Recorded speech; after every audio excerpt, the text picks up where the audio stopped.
En esta intervención me voy a referir a los artículos 217, al 232, al 233, al 234, al 235, al 236, al 237, al 240, al 246, 247 y 248. El 217 se refiere a las facultades de la Secretaría de Gobernación. Una de las cuestiones que yo no me he explicado en todas las mesas de negociación que se abrieron, en los distintos flancos de negociación que el gobierno abrió, tanto en el Senado como cuando quisieron reinstalar la mesa central del Pacto por México, ya muerto, pero con una mesa central informal. Algo de lo que yo no termino por comprender es cómo fue que ningún esfuerzo negociador haya podido eliminar esta doble ventanilla que en materia de vigilancia de la transmisión de contenidos se da en este dictamen. Porque es clarísima la Constitución en el artículo 28. Al Instituto Federal de Telecomunicaciones lo hizo encargado de la regulación, de la administración, de la supervisión de los servicios, tanto de telecomunicaciones como de radiodifusión. Y una primera pregunta que habría que hacernos es: ¿cuáles son los servicios de radiodifusión? ¿Cuáles son los servicios que presta la radiodifusión? Pues no presta telefonía.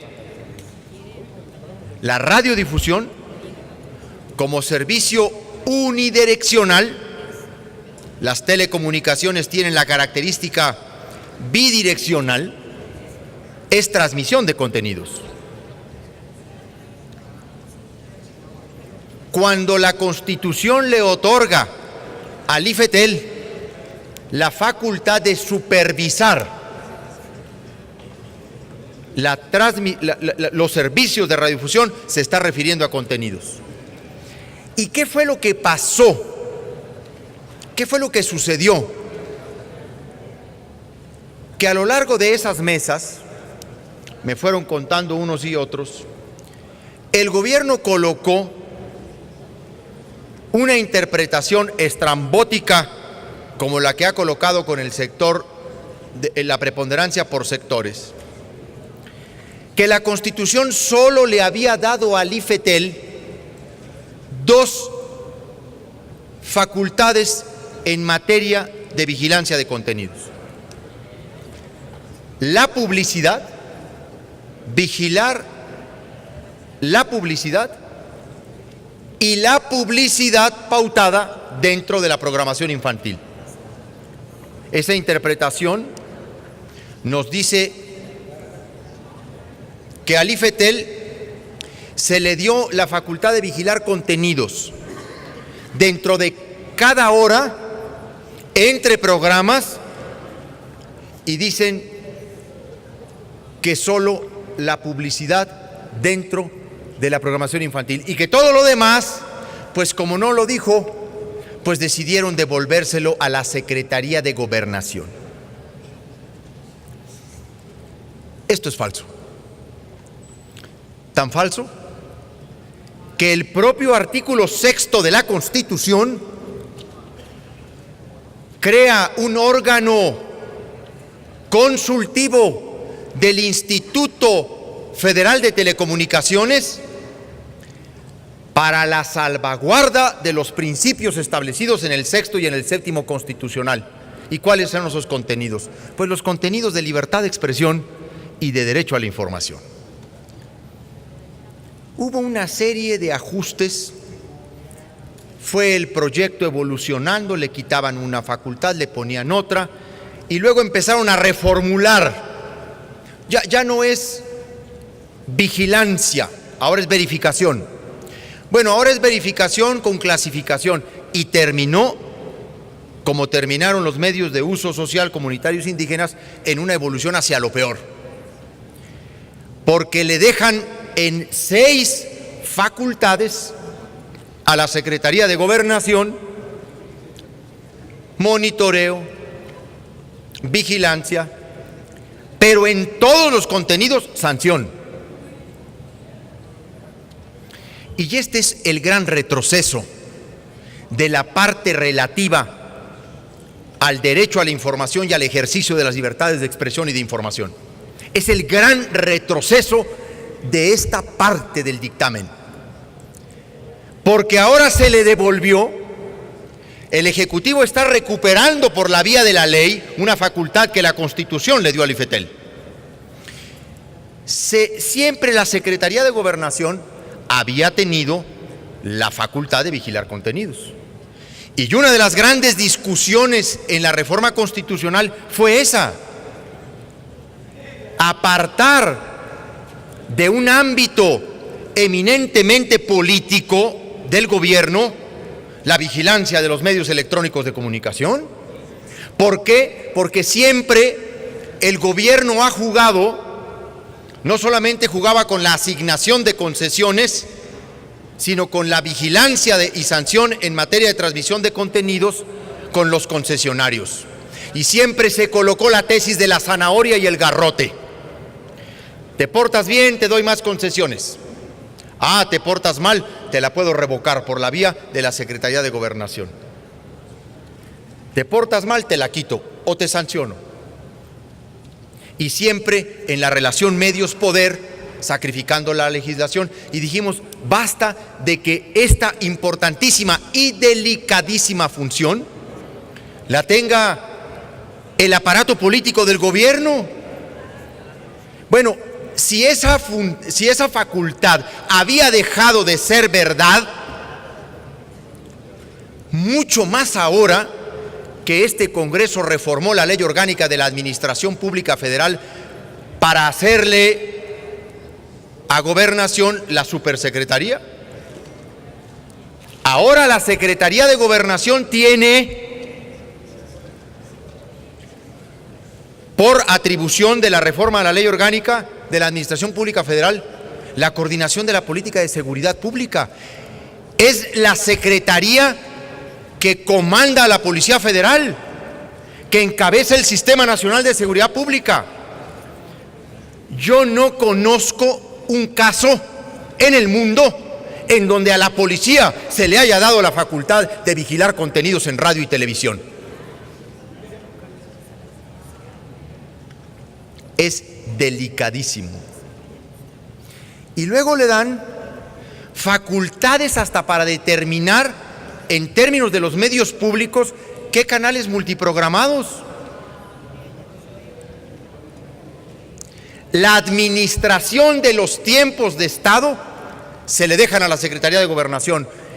¿Qué no tuvieron en serio una muestra del manejo faccioso que hace el secretario de Gobernación con los tiempos de Estado, cuando le pidieron los spots explicativos de la reforma petrolera, la respuesta que dieron, y dejarle a Gobernación la gestión de los medios de los tiempos de Estado?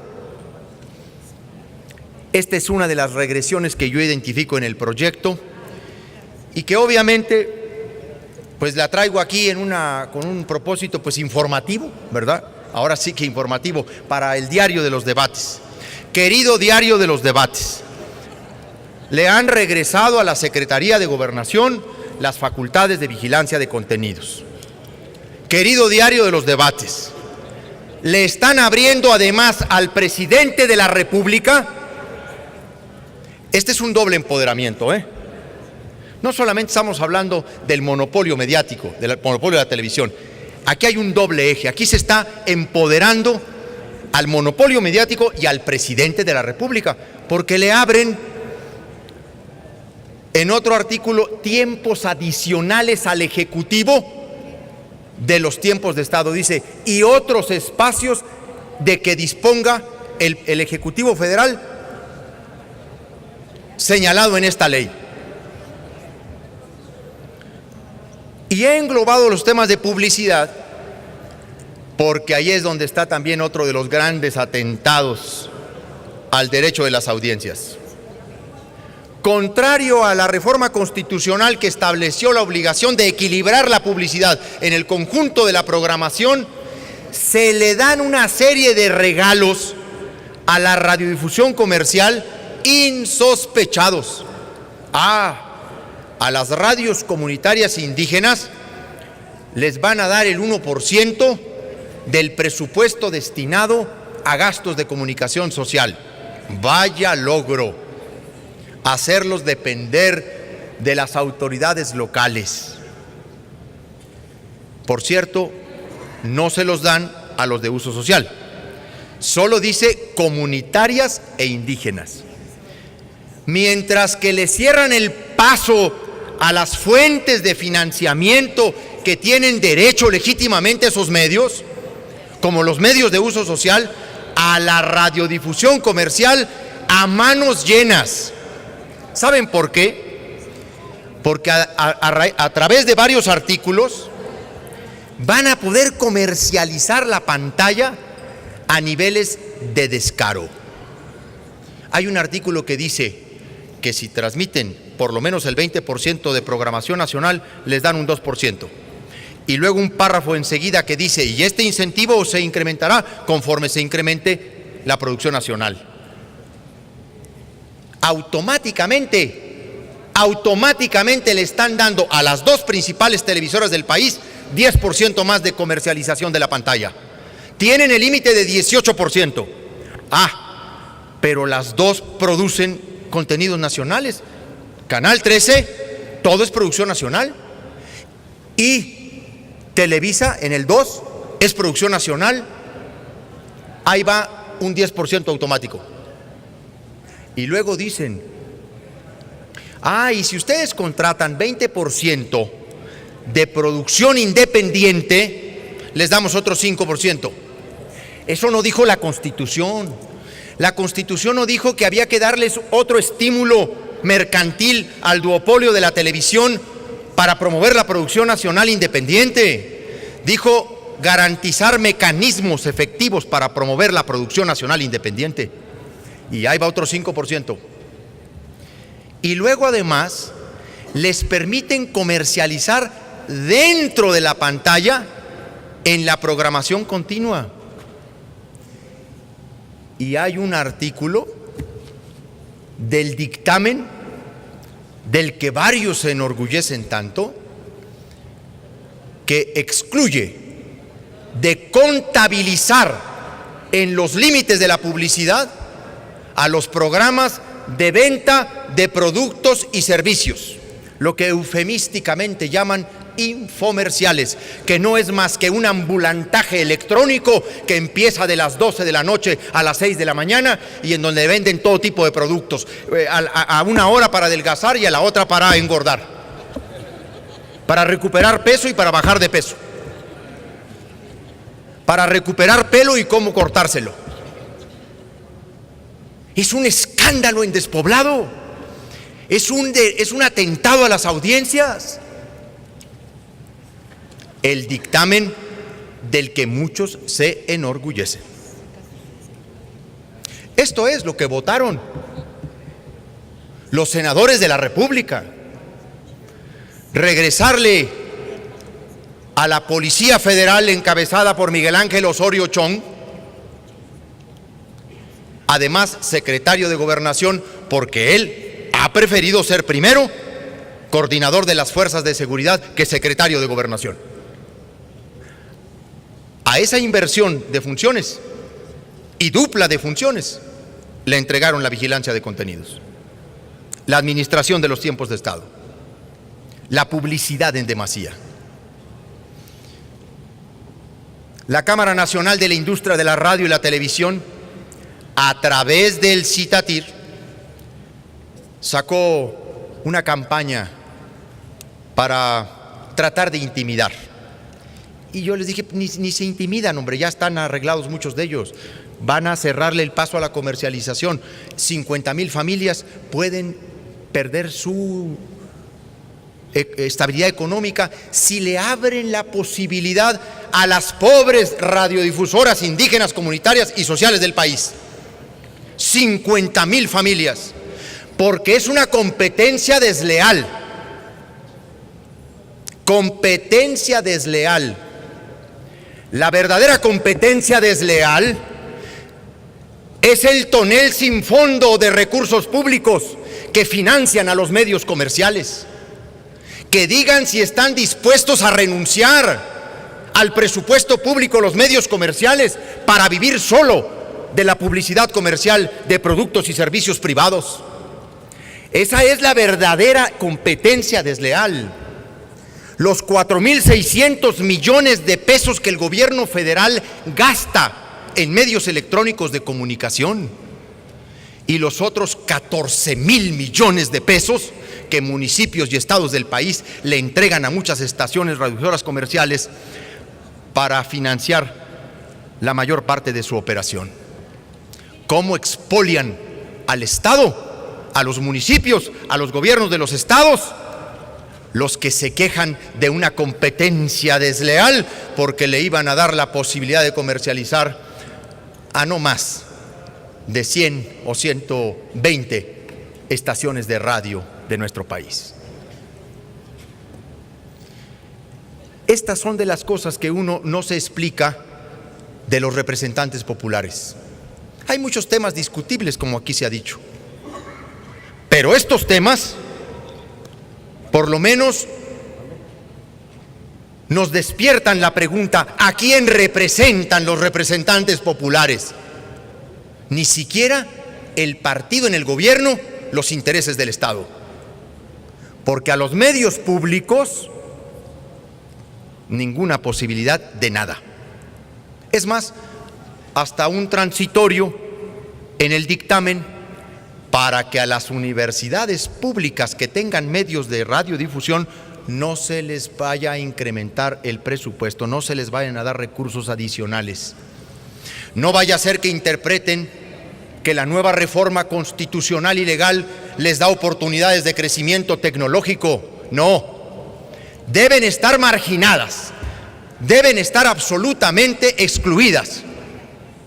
No tienen derecho a competir. Esa es la tesis de todos estos artículos.